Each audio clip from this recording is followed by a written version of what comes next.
Salut. Avant de commencer cette histoire, prends une respiration. Car ce récit pourrait bien te ressembler. C'est l'histoire d'une femme qui a cru que son bonheur dépendait d'un autre.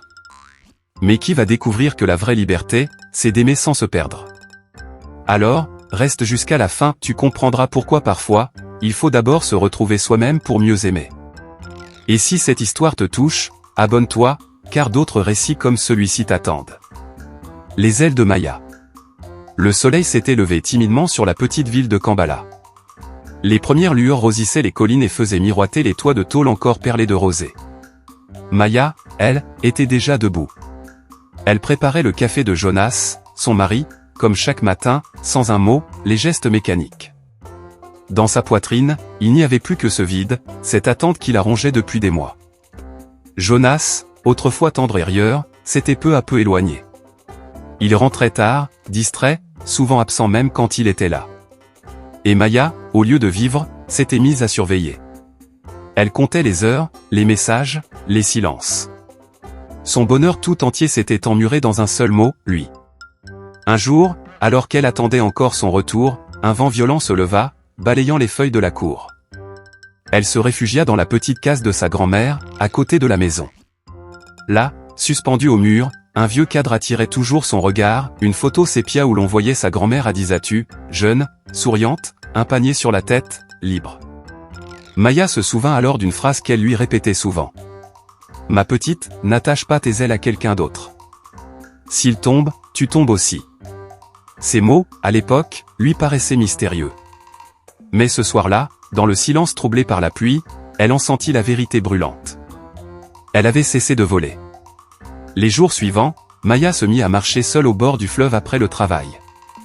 Au début, la solitude lui pesait comme un manteau trop lourd. Mais à force d'écouter le vent, le murmure de l'eau, les cris des enfants qui jouaient sur la berge, elle sentit quelque chose renaître. Le goût de sa propre compagnie. Elle recommença à peindre, chose qu'elle n'avait plus faite depuis son mariage. Ses pinceaux semblaient raconter tout ce qu'elle avait eu depuis des années, ses rêves, ses colères, ses couleurs. Chaque toile devenait un morceau d'elle-même retrouvé. Un soir, Jonas entra sans prévenir dans l'atelier. Il la vit, concentrée, le front taché de peinture. Elle ne se tourna pas immédiatement, non par froideur, mais parce qu'elle terminait un trait de lumière sur sa toile. Quand enfin elle leva les yeux, son regard n'était plus le même. Il n'y avait ni rancune, ni peur, ni dépendance. Seulement une douce paix. « Tu t'es remise à peindre ?» demanda Jonas, un peu décontenancé. « Oui. »« Ça me manquait » répondit-elle simplement. Ce soir-là, ils parlèrent longtemps, mais pour la première fois depuis des années, Maya ne cherchait plus à convaincre, ni à plaire. Elle parlait d'elle, de ce qu'elle aimait, de ce qu'elle voulait construire, avec ou sans lui. Les semaines passèrent. Jonas tenta de se rapprocher, mais Maya n'attendait plus cela. Elle n'était plus suspendue à ses humeurs. Elle riait, sortait avec des amis, lisait tard le soir, parfois seule, parfois accompagnée mais toujours libre. Et c'est alors, ironie du sort, que l'amour revint. Pas celui de la possession, ni de la peur de perdre. Mais un amour plus léger, plus vrai. Jonas découvrit en Maya une femme qu'il n'avait jamais vraiment regardée, forte, pleine de vie, imprévisible. Et Maya comprit, dans le silence tranquille d'un soir de lune, que l'amour n'était pas une chaîne mais une alliance.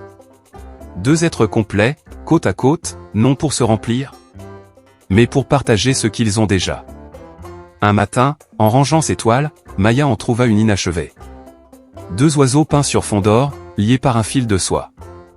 Elle reprit son pinceau et, d'un geste ferme, coupa le fil entre eux. Les oiseaux volèrent désormais chacun dans une direction différente. Mais sur la même lumière.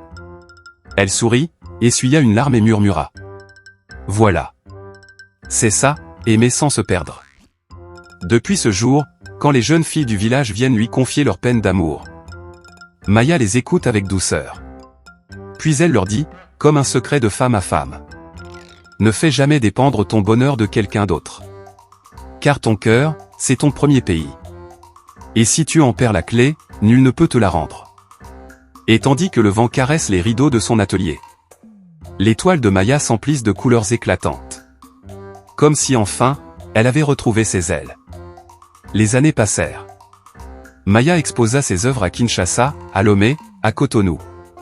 Partout, elle emportait une petite cloche de cuivre, souvenir de sa grand-mère Adisatu.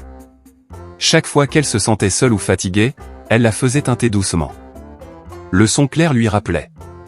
Tes ailes sont à toi, ma petite. Ne les donne à personne. Un soir, au bord de la mer, elle sentit soudain la présence de Jonas non pas à côté d'elle, mais dans cette paix intérieure qu'elle avait enfin appris à cultiver. De retour à Kambala, elle reçut une lettre. L'écriture de Jonas. Maya. Ce matin, j'ai vu 2 oiseaux voler ensemble, sans jamais se toucher. Mais sans jamais se quitter non plus. Et j'ai pensé à nous. Merci de m'avoir appris que l'amour n'est pas un abri, mais un vent qui pousse chacun à devenir plus grand. Maya referma la lettre, le cœur léger. Elle leva les yeux vers le ciel. 2 colombes traversaient la lumière du soir. Elle retourna à son atelier et peignit 2 oiseaux côte à côte. Leurs ailes effleurant un souffle d'or et de bleu. Voilà, le bonheur n'était pas dans l'autre. Il était dans la manière de le regarder, sans se perdre. L'amour le plus pur naît entre 2 êtres libres. Celui qui cherche à combler un vide devient dépendance. Mais celui qui s'offre par plénitude devient lumière. Apprends à t'aimer d'abord, à voler seul. Et quand tu rencontreras un autre oiseau, vos ailes danseront dans le même ciel, sans jamais s'enchaîner.